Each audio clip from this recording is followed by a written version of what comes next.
Namah Shri Yatirajaya Vivekananda Suraye Satchit Sukhaswarupaya Swamine Tapaharine Swamine Tapaharine.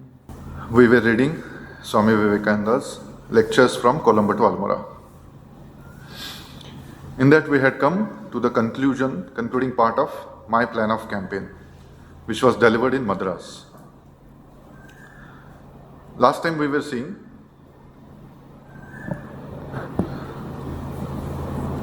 that Swamiji was talking about his plan to start an institution which will create young men who are strong, vigorous, believing, sincere to the backbone.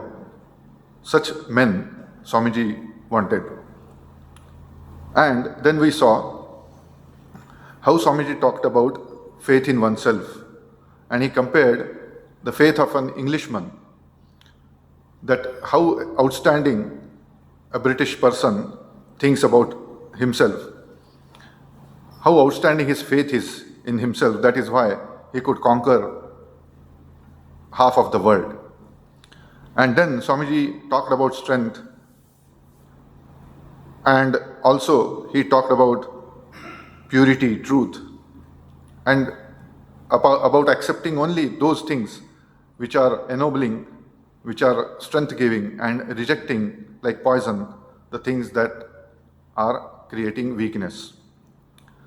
Then we also saw Swamiji was talking about relying on Upanishadic ideas, Vedantic ideas,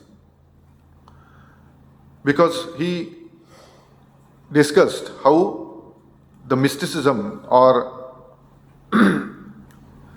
the so-called miracle mongering or the occultism that has damaged our society. So he told that these creepy things, Swami says, these creepy things, there may be great truth in them, but they have nearly destroyed us. So this is what we discussed last time. Then we can continue to the final portion. There Swamiji says, one word more and I have finished. After saying that is why Upanishads, the Vedanta only is the philosophy that we should depend upon. After saying that, he is saying, now one more thing I want to say before I finish. What is that? He says, they talk of patriotism. I believe in patriotism, and I also have my own ideal of patriotism. 3 things are necessary for great achievements. First, feel from the heart. What is in intellect or reason? It goes a few steps and there it stops. But through the heart comes inspiration. Love opens the most impossible gates. Love is the gate to all the secrets of the universe. Feel therefore, my would-be reformers, my would-be patriots. Do you feel? Do you feel that millions and millions of the descendants of gods and of sages have become next-door neighbors to brutes? So Swamiji is asking those people who are present in front of him that first thing what is required to achieve great things is heart. A very pure and loving heart which has such a feeling for others, for the sufferings of others, that it will melt at the very sight of anybody's suffering. Such a sensitive, such a feeling heart. That is what the first step of requirement. Because Swamiji is comparing it with intellect. That intellect cannot go farther. Intellect can go only a certain distance. So Swamiji says in one place that intellect does only a scavenger's work. It can do only a policeman's work. That it can only prevent you from landing into dangers. What our brain does, Swamiji says, in Practical Vedanta he says, that our brain is only useful for protecting us from landing ourselves into dangers. It shows us that, oh, here it is danger, if you do such and such thing, it may be harmful. But that is what its job is. That reason, brain or intellect, that is what its job is. It does a scavenger's work. It is just like a street cleaner. So it cleans the things. But what is going to really make you achieve great things is heart, because from heart comes inspiration. Because many times we see those people who defy reason, who defy intellectual, so to speak, outcomes, that they only achieve great things. They don't limit themselves to some intellectual opinions that, oh, you should not do this, you may not achieve it. So they don't depend on some mathematical equations to achieve certain things. Because intellect will only give you equations that, okay, according to this equation, you will achieve this, or according to this equation, you will not achieve this. But heart transcends these limitations. Heart is this something which can feel. And that is what is the first requirement, Swamiji says. Do you feel that millions are starving today and millions have been starving for ages? This Swamiji is telling that it is very imminent thing in front of us, that people are starving. And do you see them? Do you feel for them? Do you feel that ignorance has come over the land as a dark cloud? Do you not see that this ignorance, everybody is so ignorant and they are so engrossed in their own self that they are unaware of these things that are happening around them. Apparently their eyes are open, but their inner eyes are closed. So does it make you restless? Swamiji is asking. After seeing this dark cloud of ignorance everywhere around, do you feel restless? Does it make you sleepless? So if after seeing all these things, if you are such a callous person that you don't care about all this ignorance and starving millions, and you just go and happily sleep, that means you don't have that feeling. If you have that feeling, if you are restless after seeing this, then definitely you will be sleepless. You will spend sleepless nights. Has it gone into your blood, coursing through your veins, becoming consonant with your heartbeats? So your every heartbeat is resonating with that thought, that what I can do for those millions, what I can do. Whatever I can possibly do, let me do it. Continuously you are thinking about it. Has it made you almost mad? So because like a heartbeat, you are continuously thinking, what can I do, what can I do? The pressure of that responsibility to do something for those starving millions, to do something for those ignorant people is so much that you have gone mad.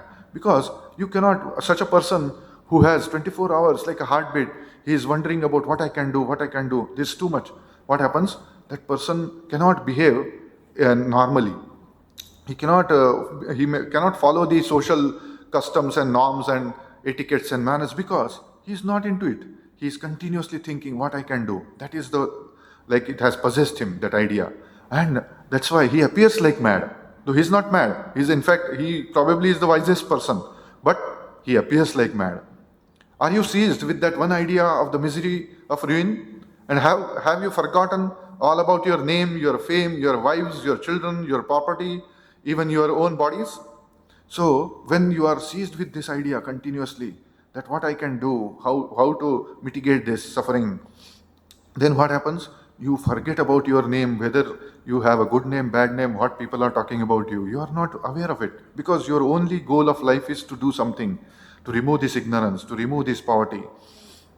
And your fame also, you don't care about the fame, because you are not here to score some points by doing something good to somebody, that your big hoardings will be there, and it will be publications will be mentioning your name everywhere, and newspapers and so on. So you don't care about that. And then you don't care about your wives and children and property and even your own bodies, because that person is possessed now with one idea. So Swamiji was one such person. So he had no other thought in his mind. So that is why when Swamiji goes to the America, then there is a famous incident that whole night he spends crying on his pillow lying down, and in a very sophisticated, luxurious house. He was a guest, but what he does, he sleeps on the floor, and his whole pillow was wet with his tears, because whole night he was wondering, I am here in the luxurious apartment in America, sleeping as a guest of a wealthy person, but why I have come here in America? I don't care about this parliament of religions, he says further. Because what is there? I have my birth, my whole realizations, my God realization, my samadhis, were never having any consideration of any parliament of religion. And I never had any idea that there is going to be any parliament of religion and I will go there and become famous. My only, this thing has been all throughout my life is the truth. And when I saw that God is truth, God is bliss, but I see when we open eyes the society when I see only suffering millions, only poor millions, only ignorant millions. So what is this? I was always seeking that bliss of samadhi, but when I open my eyes, when I see the people of my India, then I see only suffering, everywhere suffering. There is so much of poverty, disease and whatnot. So this is what he is telling, that he forgot everything. He had only one idea, how to do good to this, my motherland. Then he told, okay, let me go to the wealthiest country in the world and let me go there and bargain with them. So I will give you knowledge, you give me money. Not for myself, not that I will erect a big mansion and live there, but these suffering millions, I will do something for them. So he is crying there. And when later on, when he came back to India, when he was talking to his disciple, he was discussing with scriptures with his disciple. And Swamiji is discussing lofty ideas of Brahman. He's saying Brahman alone, how that Vedanta, that discussion is going on. And it was such a wonderful atmosphere. Only two were there, Swamiji and his disciple. And at that time, Girish Babu comes, Girish Chandra Ghosh. And he, in his poetic way, in his dramatic way, he just comes and is watching them, discussing about the something about Brahman and reality and bliss and all. Then all this world is Maya and all. And then he says, Naren, Girish Babu is telling, Naren, all this is true, but what about the people who are suffering? Where your Brahman is going and helping them? What about them? They are still in ignorance. They are without a cloth on their body. They are without food. They are starving. And so much in a dramatic way and a poetic way, Girish Babu is explaining to that Vivekananda. And Naren, what is this? You are talking everything bliss and all. Then Swamiji has become completely grave. And he became completely, tears are falling from his eyes, and he cannot argue. A person who used to defeat Girish Babu as a Narendranath in front of Sri Ramakrishna used to make them, they are debating fights between them. Fights means the intellectual fights. So he used to defeat Girish Babu because Sri Ramakrishna knows that this Narendra will become a great orator, and he will have to answer the questions of people, and he will have to answer the arguments, various arguments of various types of people, materialists, intellectuals, atheists, dogmatists, everybody. So he used to put any devotee comes intellectual, he will say, Naren, he says like this. What do you say? Then Naren will immediately get instigated. And he will start, no, it cannot be like that. That's what I am saying. Sri Ramakrishna will create a drama there, and he will put them both to intellectual arguments, and he will watch, and he will enjoy. Yes, how nicely Naren is. And then he will explain in the group of devotees, see how, like, kach kore, like this, he has cut that fellow, Girish, his arguments, Naren simply cut like this thing. So he used to very proudly tell about Naren. Such kind of Naren, who 10 years back, 15 years back, used to simply crush Girish Babu's arguments, like it is nothing for him to crush Girish Babu's intellectual this thing. And Girish Babu was a great intellectual. He was such a masterpiece in intellectual ability that when he used to write dramas, he used to stroll. He used to walk back and forth. And his people who used to take his dictation, some 4 or 5 people are sitting like this. So first person will be writing his first drama dialogue. Another person will be writing another drama dialogue. Another person, so while taking the walk from this side to this side, he dictates one person, one dialogue. Another person, another dialogue of another drama. third person. So can you imagine such kind of person he is? Not an ordinary person. He is able to properly keep the track of what I dictated him, first person. And that is regarding the first play. Second person about second play, third person about third play. And he is dictating them, they're writing down it. At a time, you are coming out with some maybe 4 or 5 different scenes in some different 4 or 5 different dramas. Such kind of that person, creative person, mind. And he is when narrating this to Swami Vivekananda, what about your Brahman? What your Brahman is of no use here. You see, just go outside the lane here, you cross your own house and you will see how much people are lying in the gutter there. And you are talking about immortal bliss and whatnot. Then Narendranath is not able to argue with him. And he goes inside his room, locks in, and he is going on crying. Can you imagine? This is what that Vivekananda is. Have you done that? This is the first step to become a patriot. The very first step. I did not go to America, as most of you know, for the Parliament of Religions, but this demon of a feeling was in me and within my soul. I traveled 12 years all over India, finding no way to work for my countrymen, and that is why I went to America. Most of you know that. You knew me then. Who knew me then? Who cared about this Parliament of Religions? Here was my own flesh and blood sinking every day. And who cared for them? This was my first step. You may feel then, but instead of spending your energies in frothy talk, have you found any way out? Any practical solution? Some help instead of condemnation? Some sweet words to soothe their miseries, to bring them out of this living death? So you may be having feeling, but your feeling remains in the feeling. Many of us are like that. We are having so much feeling. Immediately we will go into trance if somebody says something, but that feeling remains there. No single step taken to actualize that feeling. That is what he is saying. So second step is what? You should have actually have something. And then what? He is telling, yet that is not all. And that also, okay, you might have tried to actualize also that thing. And you probably did not condemn anybody. Okay, but what next? Have you got the will to surmount mountain high obstruction? If the whole world stands against you, sword in hand, would you still dare to do what you think is right? If your wives and children are against you, if all your money goes, your name dies, your wealth vanishes, would you still stick to it? Would you still pursue it and go on steadily towards your own goal? So then Swamiji is telling, Swamiji is telling about himself. This is what exactly has happened in Swamiji's life. He had to absolutely accept all people bad naming him and so many other things he had to go through, and almost like a whole world against him standing. Exactly, he is narrating his own situation. That how people were everywhere, east and west, everywhere were trying to cook stories against him. They wanted to demolish his all work that he was doing, and they wanted to do whatever obstacles they could put. So this is what Swamiji himself experienced. So he is giving his own example. Like me, can you stand? That everybody is in opposition, but I will stick to my guns. I will stand my ground. Have you got that much strength?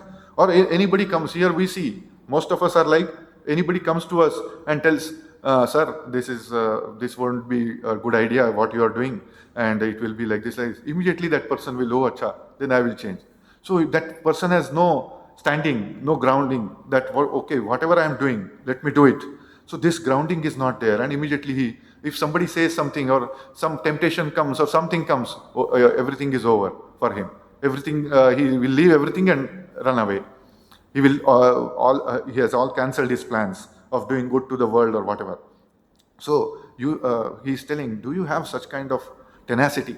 You know, Swamiji used to say bulldog tenacity, that you will keep yourself to that work, to your goal. Would you still pursue it?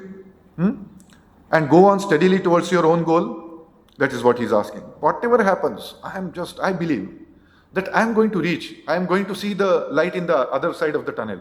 That is what that person's faith is. And now I am in the tunnel, the dark tunnel. I'm not seeing any light around me.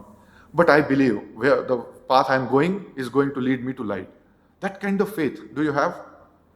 And can you persevere like that? And then he quotes, as the great King Bhartaji says, let the sages blame or let let them praise. Let the goddess of fortune come, or let her go wherever she likes. Let death come today, or let it come in hundreds of years. He indeed is the steady man who does not move 1 inch from the way of truth.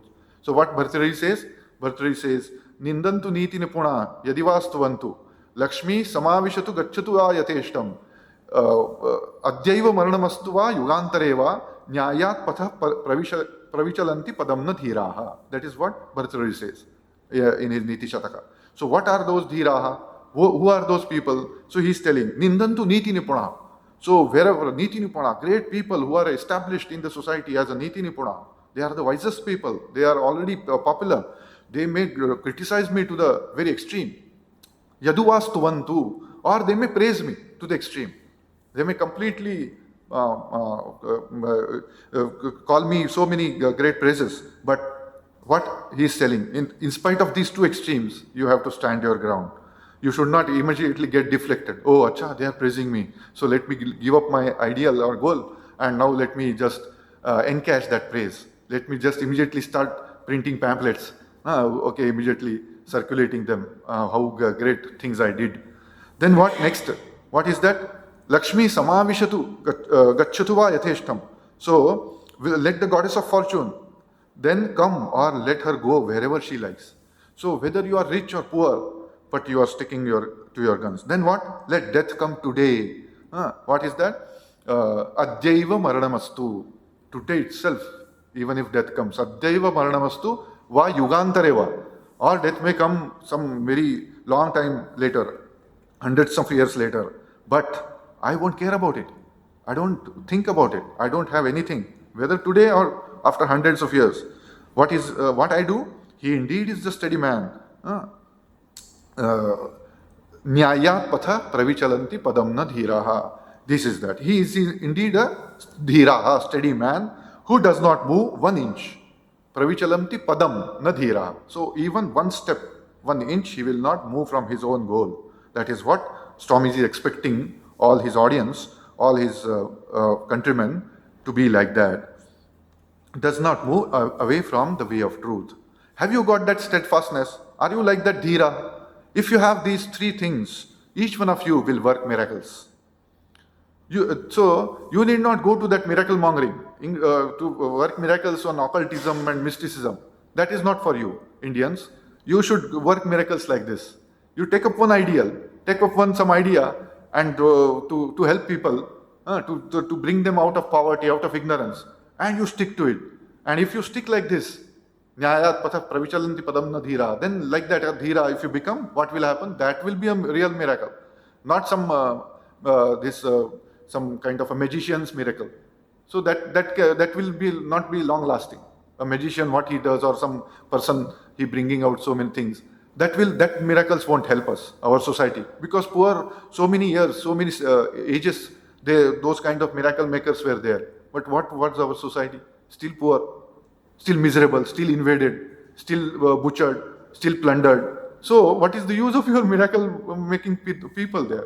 They may be there, but they are of no use. Such kind of occult people we don't want. Such kind of mystics we don't want. So we want mystics like Sri Ramakrishna. What miracle he is working? He is working for removing the ignorance of people. He did not do any miracle like bringing out something out of his hand, or doing something, creating something, appearing at a time at 10 places. This is what attracts us. All of us are going to such kind of places where at a time that person can appear in 10 places, or he can create something, or he can raise out of the dead, and so on and so forth.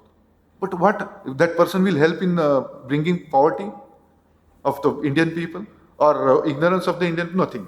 So what is the use of his miracle? Rather than that miracle person, that kind of a great person, it will be better if you become like this kind of miracle player. You need not write in the newspapers. You need not go about lecturing. Your very face will shine. So you need not go on talking about things. But what will happen? Your face is only shining so much. People will come to you and they will say, "Sir, just your company itself is giving me so much peace, so much happiness, so much inspiration." Like that. You need not even say a single word, but they will feel so nice, so inspired. If you live in a cave, your thoughts will permeate even through the rock walls, will go vibrating all over the world for hundreds of years, maybe until they will fasten on to some brain or and work out there. So even if you are in a cave, you never went out. And that is what happened in Pawari Baba. This is whenever Swamiji says this is Pawari Baba's example. When Swamiji went to Gazipur, and he was very much attracted to Pawari Baba, who would not give audience to anybody, who would not come out, and he will not talk to anybody, he will not show himself, nothing. So such kind of person. And Swamiji got so much attracted to him that he wanted to make him his guru. And so much he was kind of carried away with his greatness, Pawari Baba, in Gazipur. So he went there to Pawari Baba, and Pawari Baba would not show himself to this Swamiji. He will always talk from inside the closed doors. He will not come out, or he will not invite Swamiji like person, a sannyasi, great sannyasi. He himself, Pawari Baba, is impressed by Swamiji, but he is not inviting him in. And so there is a barrier, there is a door, closed door. Swamiji is sitting outside the door of his house, and Pawari Baba is inside, and they will have conversations on spiritual life. So Swamiji is writing in his letters. See, he doesn't give me audience also. I am sitting outside and talking to him, and so many days I am trying to get so many things from him, and I am so much attracted, but I am failing to get anything. He's not at all disclosing his achievements, spiritual attainments. And he's very reserved kind of person. He doesn't disclose what he has achieved. He's so great person, but he doesn't. Then one day Swamiji asked him that Pawari Baba, if you could come out, so person like you could have converted hundreds and thousands of people, great person like you, and you could have done such a great work by your preaching. If you have preached one sermon, your one sermon would have converted the minds of people, and so on. When he says like that, Pawari Baba says him that, Swamiji, do you think that only great work can be done only by going out in public and all this? Like this is something he says. And that Swamiji remembers, he quotes in one of the lectures also in the West, that it is not only that by lecturing people are influenced. So Pawari Baba meant that, do you think, Narendranath or Vivekananda, that you are only going out and lecturing and converting people without giving audience to anybody? Just sitting here in my cave, I am doing so much work that probably many preachers are unable to do. That is what his Pawari Baba's message was, and Swamiji used to quote it. So this is what he is, without quoting Pawari Baba like sages, those who are there, their name, Swamiji is telling that there were many sages who don't show out themselves. They live in a cave. Their whole life is unknown. But they have kind of completely transformed the kind of tanmatras of this world by their existence entirely. They say that very few good people on this earth, because of them this earth is rotating. It is figuratively said, it is poetically said, but it could be true that for some few such kind of siddhas, this kind of sages are there. Because of that, this whole universe, this all planets and suns and planetary system, everything is in smoothly going, because it needs some standing, some so to speak, some punya, some good vibrations, good tanmatras. Who is providing them? Who is providing? These people are providing. They are like the storehouse. They are like a nuclear power station, which is this. Just what is that nuclear power station? It is just one rod of that nuclear material, which is kept in a very protected power generating station with so much of technology and everything. But what is it? It is just a small piece of nuclear element. And what it does, it will lighten, it will give light and power, so much power to cities and so much of a vast amount of people. So like that, they are like that nuclear power device. That they are sitting there like Pawari Baba, like people. So Swamiji says, such people, one thought if they sin, this Pawari Baba or Sri Ramakrishna meditating in his Dakshineshwar room, he never went out. But what he did, just one thought, that what Shivadhyana Jiva Seva. That one thought, he, out of Samadhi, he was coming down and he is telling that, oh, Shivadhyana Jiva Seva, who are you, fool? You will help the other jivas. Who are you to help? You should serve. Like that, what one thought he gave. And that thought transformed like a ripple, like a shock wave. It is propagating in the world, and it is translating itself, this idea, through so many of Ramakrishna missions and so many people who are inspired by Swamiji's this thing in various ways. This idea is going and it is working worldwide, that you should not help anybody, you should serve him, and not serve him in the way of any other material way, but serve him as he is Shiva himself. That is the idea. So this is what Swamiji is telling, that one idea can get hold of your brain, and that will work out through your brain. Such is the power of thought, of sincerity, and of purity of purpose. So this is the power, Sri Ramakrishna's purity of purpose and power of thought. That one thought, he did not go out helping people and serving them and doing hospital these things, or educational institutions, or lecturing and writing books and editing, nothing. He's not doing anything. Just one samadhi in the coming town, one word he told, one power of thought. Sincerely he told, oh, you fellow rascal, what you will help them, you serve them. So that thought is now propagating all over the world, and it is now the practical Vedanta of this modern age. What Sri Ramakrishna did? He made Vedanta practical. Oh, you serve everybody as Shiva himself. Don't look at him as Jiva, you fool, like that he is scolding. If you are looking at a person, human beings, like this, these are human beings, then you are a fool. What if you are looking at them as gods, then only you are making some sense. So next Swamiji says, I'm afraid I'm delaying you, but one word more. So another, see, his heart is so full. Swamiji says in Practical Vedanta, out of the fullness of the heart, the mouth speaketh. And out of the fullness of the heart, the hands worketh too, Swamiji says. So when somebody's heart is so full, that is what feeling, first step. Then what happens? He just goes on, he wants to do good to people. His words, his mouth is continuously telling to people to do good, to inspiring them. People and telling them good things. So Swamiji is also not able to stop. He's going on increasing his, delaying his lecture as if. And then he says, finally, this national ship, my countrymen, my friends, my children, this national ship has been ferrying millions and millions of souls across the waters of life. For scores of shining centuries, it has been plying across this water. And through its agency, millions of souls have been taken to the other shore, to blessedness. But today, perhaps through your own fault, this boat has become a little damaged, has sprung a leak, and would you therefore curse it? So this India, so much, this great ship, it has been ferrying across millions and millions of people along these thousands of years. But now, just because of these recent happenings, events, it has sprung a leak, and it is now appearing as if it will sink, as if it will damage. So now what you are doing? You are cursing it. Oh, this is useless ship.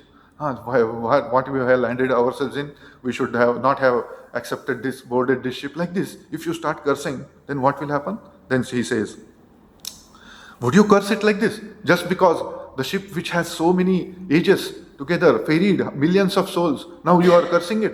So you are so ungrateful. You are so betraying person that so long you have been taking advantage of this ship. You have been exploiting this ship, taking all the good things of this ship. And now, when it has sprung a leak now it is about to be, it is having this thing on the waters, it is, that's what is this? That is about to sink or something. Then what you are starting cursing it. So this is what he is saying. Now you will curse it. Is it fit that you stand up and pronounce malediction upon it? One that has done more work than any other thing in the world. So no other country in this world, apart from India, has done anything for mankind as much as India has done. So now you will curse it like that. Now you will leave it like that and pronounce maledictions upon it.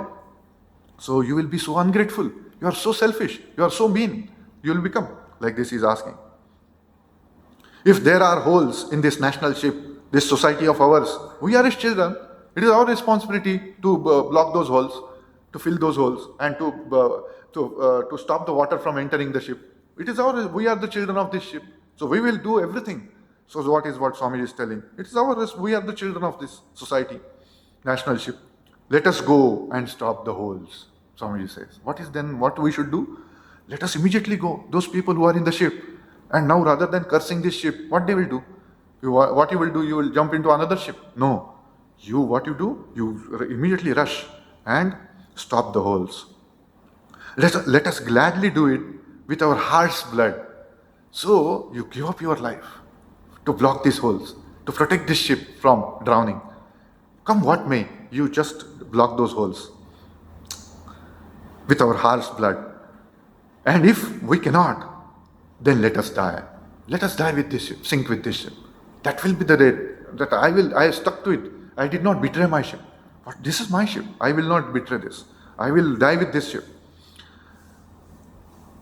We will make a plug, then he is saying, we will make a plug of our brains and put them into the ship, but condemn it never. So what we'll do to block those holes, to stop the water? We'll make the plug of our brain. So we'll put this. What does that mean? That we will use our brain entirely. Not a single cell of our brain should be left aside without being sacrificed for the cause of our India. Or every cell of our brain should be continuously put to this thought. How to work out this salvation of our motherland. How to work it out. What to do.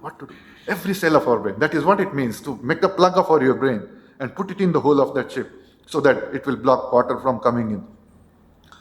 But condemn it never. Say not one harsh word against this society. So what we are saying, society only condemning each other. But continuously what we do is criticizing each other, each other's each other castes, each other races, each other religions. We are just 24 hours busy with condemning each other in our motherland. But what we should do? He's telling, condemn it never. Say not one harsh word against this society. I love it for its past greatness. I love you all because you are the children of gods. And because you are the children of the glorious forefathers. How then can I curse you? Can I say by mistake also that somebody, you all people are simply useless people, go to hell? No, I cannot say like that. Because it will be like cursing those great forefathers. And is it possible that you will curse them? They are so great and so godly. You are the children of gods. How then can I curse you? Never. All blessings be upon you. What is happening? You have just forgotten that you are children of those forefathers, those gods. This is just a loss of memory. Just bring back that memory. That's all. I won't curse you. I won't condemn you. But I will seek blessings. I will bless you, in fact, that all blessings be upon you. I have come to you, my children, to tell you all my plans. If you hear them, I am ready to work with you. So, I have a solution. I have something. Please help me to work it. And if you work it out, if you help me, then what? Swamiji says, if you hear and work with me, I am ready to work with you. So, he is telling rather that I will be working with you. But if you will not listen to them and even kick me out of India, I will come back and tell you that we are all sinking. Because this is what my job is. I am the child of this ship. So I will not betray this ship. I will keep on helping this ship till my last breath. And I will sink if necessary with this ship. But I will keep on coming back. If you throw me out of this ship, but I will come back and I will tell you that no, it is sinking. You should not lose yourself to this enjoyment. You should not lose yourself to these things that are taking you away from this fact that you are sinking. I am come now to sit in your midst, and if you are to sing, let us all sing together, but never let curses rise to our lips.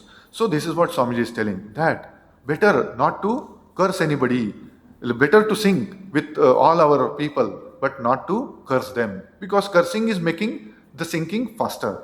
It is aggravating the problem, aggravating the situation. So better to sing together rather than cursing each other. So this is what a grand message that Swamiji is telling to Madras people in Victoria Hall. And this lecture is one of the most very important lectures of Swamiji's Colombo to Almora series, My Plan of Campaign. So he is actually discovering, he is in front of others, unfolding all his plans. That what is his idea? That he will start a machinery, he will start an institution, and for that I need people, men, who will dedicate their life, who will give their heart's blood, who will make the plug of their brain, and they will try to stop this ship from sinking. Such people I want. And that is what Madras, oh people of Madras, please help me. If you listen to me, I will work with you. If you don't listen to me, then I will come back again and again and tell you that, people of India, you are sinking. Please don't do this. Please don't do this. So this is what the feeling. So first thing Swamiji told, first thing what should be there? Feeling. Then that feeling should be executed into action. Then third what is there? That you should be ready to take all the criticisms, all condemnations, or plus or minus, both. You should be ready to take the praises also and criticisms also. You should be completely indifferent to both of these. Then only you can stick to your ground. Otherwise you will be swayed away. Just a little this thing and you will be completely gone. Just little temptation comes, a little praise comes, or little blame comes, you are completely devastated. You go. Somebody blames you today, comes and criticizes you, scolds you. You go enter into depression. You get anxiety attacks, and you get so much of frustrations and everything, and you are completely mentally broken. If somebody comes and praises you, little, when you are floating in the air, you are not landing on the ground at all. At least flights they will land on once in a while at least. But you are not landing. You are all the time in the sky. People are not able to even reach you. You are so much flying high. So little praise somebody does to us, we are immediately not on this planet at all. We will start going into Mars and Moon and so many places. So this is our condition. But Swamiji, entire whole hall was behind, came running towards him when he gave that Parliament of Religions lecture, and he was still not swayed by that. So many people, followers started coming to him, an unknown land, that is America in those days, and people are flocking to him, and then still his brain did not get derailed. And he told to his brother disciples, when they opposed his idea of establishing Ramakrishna Mission, and when Swami Yoganandaji told that we think, Naren, that everything is okay, we believe in you, but we don't we have doubts that whether you are starting all these things is really master's idea or your own something like this. Then Swamiji told, in so many things, that arguments that he gave, he told, do you think that I am doing it for this thing's name and fame or something? So much of name and fame came to me in America. If any one of you were there, your brains would have gone crazy. Getting so much adoration. People were falling flat at me. So what this was a Vivekananda who was still, everybody was like a slave, they could follow him, but he did not make them slaves. He wanted to give the idea of freedom, not the idea of slavery. So that one famous incident is there, when Swamiji suddenly, abruptly, he abandons his lecture. He's just about to start, and he abandons his plan of lecturing and goes back to this thing. And then his devotees, his companion, who asked him, Swamiji, what happened?